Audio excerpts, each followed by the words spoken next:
कभी आपने सोचा नहीं था कि इस्लाम की धरती पर मंदिर बनेगा। अभी हम दुबई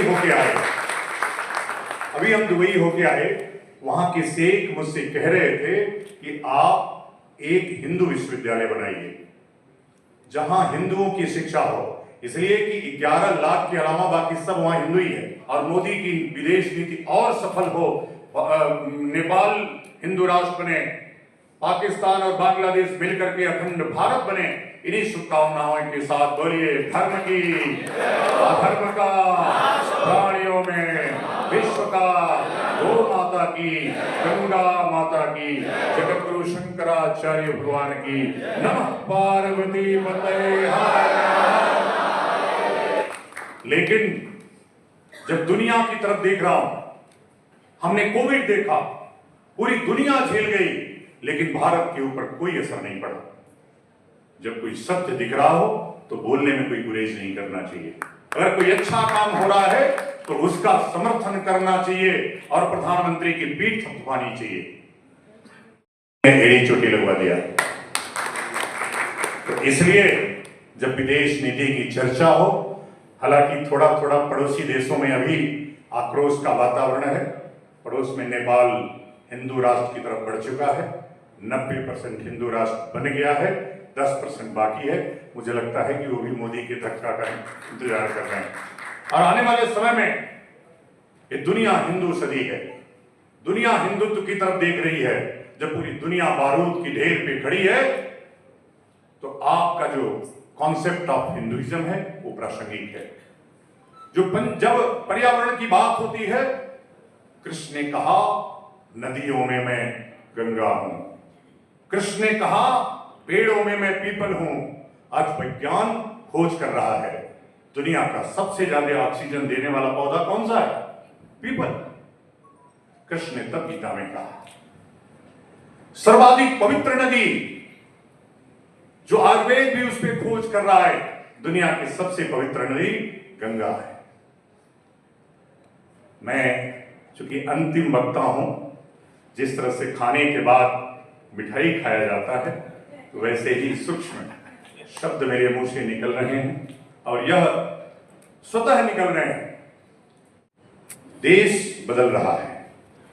मैं अभी सोच रहा था कि जब भी मैं जहाज में बैठता हूं और पायलट कोई महिला होती है तो सुकून से सो जाता हूं, इसलिए कि जहाज बहुत आराम से उड़ती है और बहुत आराम से लैंड हो जाती है कभी भी।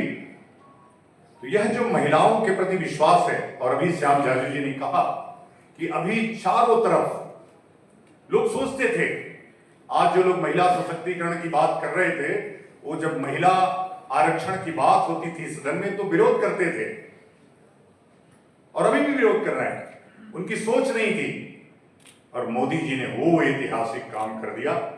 वो देश में हो, वो विदेश में हो, कभी आपने सोचा नहीं था कि इस्लाम की धरती पर मंदिर बनेगा। अभी हम दुबई होके आए, वहां के शेख मुझसे कह रहे थे कि आप एक हिंदू विश्वविद्यालय बनाइए जहां हिंदुओं की शिक्षा हो, इसलिए कि 11 लाख के अलावा बाकी सब वहां हिंदू ही है। तो वहां की जो शिक्षा व्यवस्था, अब सोचिए, मैं ये बात इस मंच से कहने के लिए नहीं हूं, लेकिन अभी अभी सऊदी अरबिया ने कुछ देश के मुसलमानों पर प्रतिबंध लगा दिया। उसी सऊदी अरबिया ने गीता को अनिवार्य विषय के रूप में सम्मिलित किया है। आप देख रहे होंगे सऊदी अरबिया में यहां के कथावाचक जाकर के कथाएं कह रहे हैं, दुबई में कथाएं हो रही हैं, बहरीन में कथाएं हो रही हैं। यह दुनिया में जो हिंदुत्व का प्रसार है वो उस महामानव की देन है जिसका नाम है नरेंद्र मोदी। निश्चित रूप से 2014 के बाद, चूंकि मैं